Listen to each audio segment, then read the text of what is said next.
Disney Little Einsteins. Christmas Wish. It was Christmas Eve, and Leo was reading his favorite Christmas story to Quincy, June, Annie, and Rocket. Just as Leo started to read from the last page of his storybook, the team heard a loud jingle jingle coming from the other room. "Oh my!" Annie shouted with glee. "Could it be Santa?" The team ran to the next room to find 4 beautifully wrapped gifts sitting beneath their Christmas tree. Santa gave the team wish boxes. Look closely at the gift tags. Did Santa forget to bring a wish box for one of the little Einsteins? "I cannot believe it!" shouted Quincy. "Annie's been good all year. Where is her wish box?" "I'm sure your gift just fell off Santa's sleigh," June said, comforting Annie. "Really?" Annie brightened. "Absolutely," said Leo. "And now it's our mission to find it." Rocket came up with a brilliant way to help the team find Annie's wish box.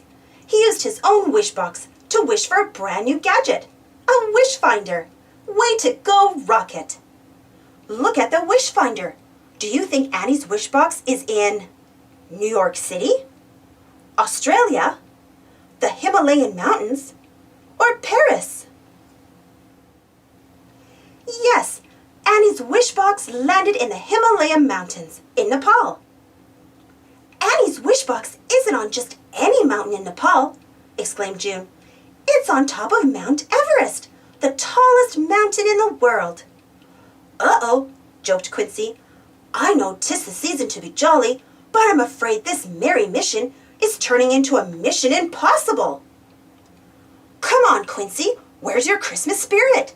asked Leo. "Nothing's impossible. We can do anything we set our minds to." "I believe you, big brother, but I don't think those toy soldiers share our team spirit," said Annie, pointing to the line of toy soldiers blocking the road up the mountain. Quincy had a great idea.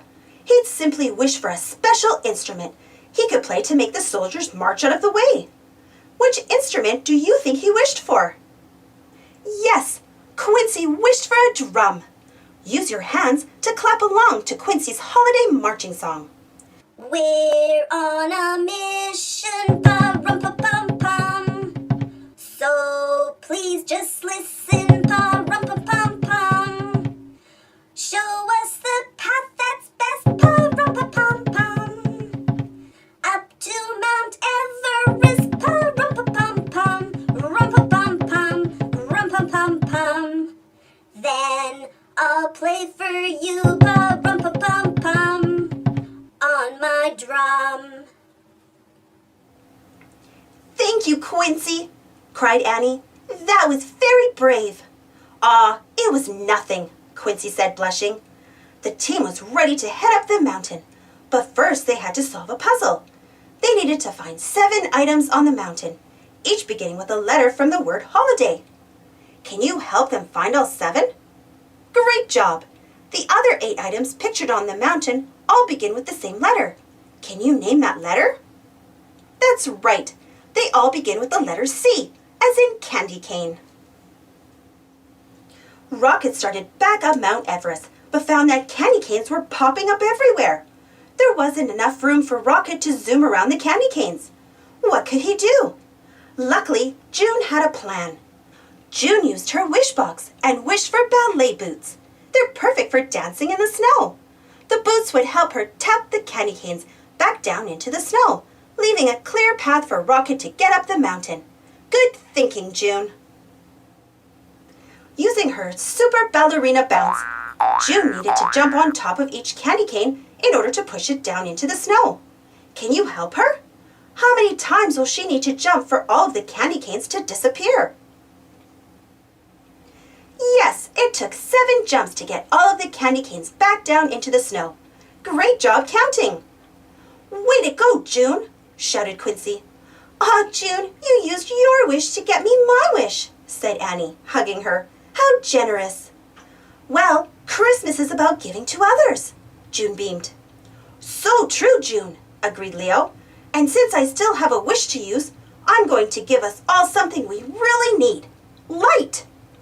Leo wished for a star-shaped bulb to attach to the tip of his baton. The more I conduct, the brighter the light will glow to light up the sky, exclaimed Leo. Will you help Leo use his baton to conduct a starry night in the dark sky? Great! Wave your own baton in the air, and with 5 quick strokes, make the outline of a star. Leo is painting stars in the sky, exclaimed Annie. What a bright idea! How luminous, said June. I think I see 11 big stars. Can you count them? Yup, 11 stars and 1 big moon, said Quincy. Leo, you really know how to shine on these missions. Very funny, Quincy, Leo laughed. Now let's get to the top of Mount Everest and find Annie's wish box. At the very tip-top of Mount Everest stood a big, angry-looking mountain goat with Annie's wish box. He wasn't very happy to see visitors on his mountain, but Annie had an idea. Merry Christmas, Mr. Mountain Goat, chirped Annie, holding a sprig of mistletoe over the goat's head and giving him a big kiss on the cheek. Mr. Mountain Goat was so touched by this sweet gesture that he gave Annie her wish box and walked down the mountain with a big smile on his face. Hooray, Annie, cheered Leo. You did it. Well, I couldn't have done it without all of you, Annie beamed. You all used your wishes just to help me get my wish box. Oh no, the box is empty, said Leo. Annie, your wish didn't come true. But Leo, my Christmas wish did come true, exclaimed Annie. I wish that I could be with all my friends on Christmas, and here you are. Annie, that's the best present anyone could wish for, said June. Now that's what I call a very merry mission, giggled Quincy. Thanks for watching. Don't forget to subscribe and share, and follow me on Instagram and Twitter. And for more Christmas stories, check out my Christmas Stories playlist. And if you enjoyed this story, don't forget to give this video a thumbs up. Thank you.